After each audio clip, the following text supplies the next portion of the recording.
ইসরায়েলের বিরুদ্ধে যুদ্ধ চালিয়ে যাওয়ার দরকার, কারণ ইসরায়েল কিছুদিন যুদ্ধ বিরতি দেওয়ার পরে আবার দেখা যায় 1 মাস 15 দিন পরে আবার যুদ্ধ করবে। তার কারণে আমরা চাই ইরান ইসরায়েলকে ধ্বংস করে দেখ, যুদ্ধ চালিয়ে যাক এবং কি ইসরায়েলকে ধ্বংস করে দেখ ইরান। আর সাথে সাথে আমেরিকার যত ঘাঁটি আছে, আমেরিকা যে নেতৃত্ব দেয়, এই এশিয়ার নেতৃত্ব থাকবে না, আমেরিকা তাদের দেশে চলে যাক। আমরা যুদ্ধবিরতি চাই, কিন্তু ইসরায়েল নিপাত যাক, জনবাদী থাকার দরকার নেই। এই মানবতার শত্রু, ইসলামের শত্রু এবং মনে করেন মধ্যপ্রাচ্যের ক্যান্সার। সুতরাং এটা ইসরায়েল যেন এটাকে নিপাত যাক, ইরান যুদ্ধ চালিয়ে যাক, কিন্তু বিশ্বমোরাল আমেরিকা এটা চায় যে মনে করেন এই যুদ্ধবিরতি। এখন তারা কোণঠাসা হয়ে যাওয়ার কারণে এখন যুদ্ধবিরতি চাই, কিন্তু আসলে ইরান যুদ্ধ চালিয়ে যাওয়া উচিত। কিন্তু তারপরেও আমরা যুদ্ধ চাই না। এই মানবতার শত্রু জৈনবাদ এবং জৈনিসবাদ ইসরায়েল পৃথিবীতে থাকার কোনো প্রয়োজন নেই। এরা মধ্যপ্রাচ্যের ক্যান্সার এবং ফিলিস্তিনিদেরকে যেভাবে মনে করেন অত্যাচার নিপীড়ন করছে এবং শেষ করে দিয়েছে, ওইভাবে মনে করেন ওদেরকেও শেষ হওয়া উচিত। ইনশাল্লাহ একসময় শেষ হয়ে যাবো ফিলিস্তিন, একসময় ইনশাল্লাহ আমরা আল আকসা ইনশাল্লাহ মুক্ত করবো। যুদ্ধটা আমরা কখনোই চাই না। আসলে যে এই আপনার ইরান যে যুদ্ধটা করলো, ইরান তো আমাদের এই মুসলিম দেশকে বাঁচানোর জন্য সে যুদ্ধটা মেন শুরু হয়। তো আসলে আমরা কেউই চাই না, আমরা ইরানের পক্ষেই ছিলাম সবসময়, ইরানকেই সাপোর্ট করি। আর এখন হয়তো ওরা বাধ্য হয়েই যুদ্ধ বন্ধ করছে, কারণ দেখতেছে যে আমেরিকার প্রত্যেকটা প্রশাসনে যেহেতু অ্যাটাক শুরু করছে। এখন আসলে এটা হলো যুদ্ধ, তারাই ভালো জানে পারিপার্শ্বিক বিষয়, কিন্তু আমাদের পার্সোনাল মতামতে আমরা যুদ্ধ চাই না, আমরা চাই যে যুদ্ধ না হোক। এখন ইরান নাকি আবার পরে নিউজ দেখলাম ইরান নাকি এখনই স্থগিত চায় না, ইরান হয়তো আরো চায়। আমরা কখনোই আসলে সাধারণ মানুষ যুদ্ধ চাই না। হ্যাঁ, যুদ্ধ খালি ধ্বংসই দেয়, গঠনমূলক কিছু দেয় না। তো যুদ্ধ যদি স্থগিত হয় বা যুদ্ধবিরতি গেলে অবশ্যই এটা খুশির সংবাদ, কারণ এই যুদ্ধ খেলাতে সারা পৃথিবীতে তেল গ্যাসের উপরে প্রভাব পড়ে, দাম বাড়ে, এবং সবচেয়ে বড় যেটা দুঃখজনক বিষয় হচ্ছে বাচ্চারা পর্যন্ত খুবই মর্মান্তিক অবস্থায় মৃত্যুবরণ করে। আসলে যুদ্ধ এটা ভালো কিছু বয়ে আনে না, এটার জন্য শান্তির একটা চুক্তির জন্য ভালো, যুদ্ধ না হলেই ভালো। যুদ্ধটা হলে সব দিক থেকেই ক্ষতিগ্রস্ত এবং হচ্ছে এটা অশান্তি ডেকে আনে। যুদ্ধ না হোক এটাই চাই। এখন আমার মতে যুদ্ধ না করাই ভালো, কারণ হচ্ছে সাধারণ জনগণের অনেক ক্ষতি হবে, আর এইসব ঝামেলায় না গেলে মনে হয় যে দেশের পরিস্থিতিও ভালো থাকবে। আমরা চাই আরো উন্নত হোক দেশ, সব দিক থেকেই ভালো থাকুক, যুদ্ধ না হওয়াই বেটার। আমি সঠিক মনে করি যে এক দেশের সাথে আর এক দেশের যুদ্ধ হলে ঠিক আছে, তার অস্তিত্ব থাকে না, কিন্তু ধ্বংসলীলায় কোনো অস্তিত্ব থাকে না একটা দেশের, যার কারণে দেশের অনেক ক্ষতি, যার কারণে এই দেশে যুদ্ধ করাটা বন্ধ রাখাই উচিত। হ্যাঁ, এই পৃথিবীর যে কোনো রাষ্ট্রেই যে যুদ্ধ, এক দেশের সাথে আর এক দেশের যুদ্ধ হলে আমি মনে করি যে যুদ্ধটা একদম না হওয়াই উচিত। আমরা অনেক খুশি হয়েছি যে এই যুদ্ধবিরতি হয়েছে, এই জন্য আমরা বাংলাদেশের পক্ষ থেকে আমরা সবাই খুশি। সবাই চাই এই যুদ্ধ স্থায়ীভাবে বন্ধ হয়ে যায়, কারণ মুসলমান দেশের উপরে এভাবে হামলা আমেরিকা যেন না করে, আমরা এটাই প্রত্যাশা করতেছি। এখন ধরুন মার্কিন যুক্তরাষ্ট্র যে কাজটি করে, ইসরায়েলকে দিয়ে সে মধ্যপ্রাচ্যে নিজের অবস্থানটা মজবুত করে রেখেছে, বিভিন্ন মুসলিম দেশে মিডল ইস্টে সে ঘাঁটি করে রেখেছে।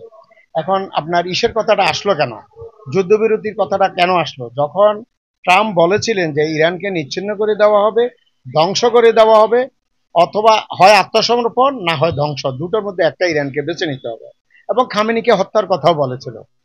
এবং বিশ্বের ইতিহাসে নজিরবিহীন বিশ্বাসভঙ্গ, যেটি মার্কিন যুক্তরাষ্ট্রের প্রেসিডেন্ট কোনো রকমের সে 2 সপ্তাহের সময় বেঁধে দেওয়ার পরেও তার আগেই কিন্তু ইরানের পারমাণবিক স্থাপনায় হামলা করেছে।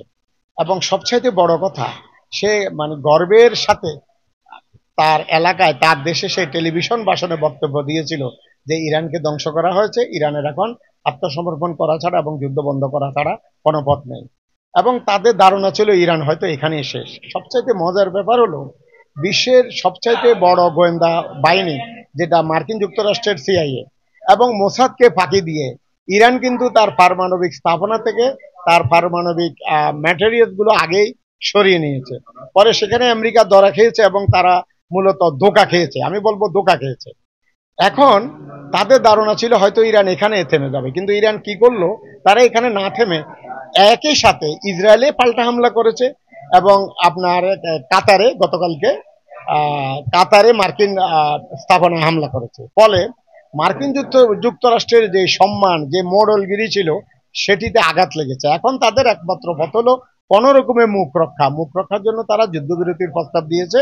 তাতে একসাথে দুটো মানে শিকার, একটা হলো তাদের মুখ রক্ষা হলো, ইসরায়েলকেও তারা নিরাপত্তা দিল। কিন্তু আসলে এখন যুদ্ধবিরতি দরকার, যুদ্ধ কখনো শান্তি বয়ে আনে না। যদি এই যুদ্ধে আস্তে আস্তে ন্যাটোর অন্য দেশগুলো জড়িত হয়, ইসরায়েলের পক্ষে পাশাপাশি রাশিয়া, উত্তর কোরিয়া কিংবা আপনার চায়না, এরা যদি জড়িত হয় ইসের সাথে, ইরানের সাথে, তাহলে তৃতীয় বিশ্বযুদ্ধের দিকে আলটিমেটলি যাবে।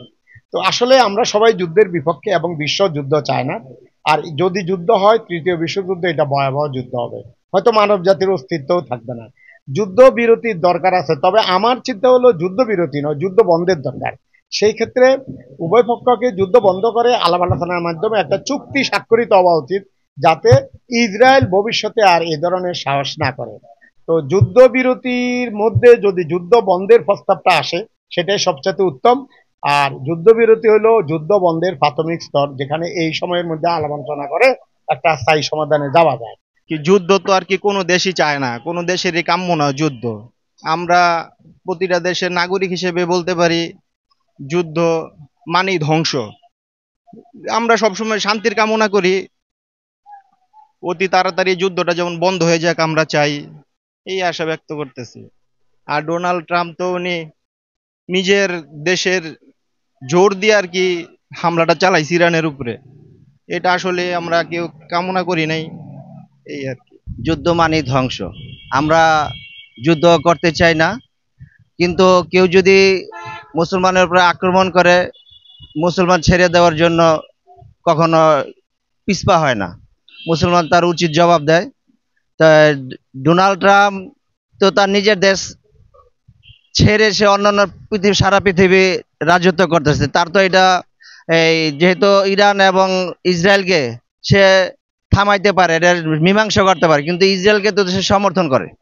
ইসরায়েলকে সে যে নাকি আপনার অবৈধ, তাকে সে প্রশ্রয় দিচ্ছে, অথচ আপনার আফগানিস্তানকে সমর্থন সে করতেছে না। তো সে মানবাধিকার কোথায়? সে ডোনাল্ড ট্রাম্পের মতো আপনার বড় সন্ত্রাসী, তারকে প্রতিহত করা দরকার। এবং যুদ্ধ বন্ধের জন্য সে যে একজন সারা পৃথিবীতে তাকে মান্য করে, সেই মান্যটা মানবাধিকার তার দেখানো উচিত।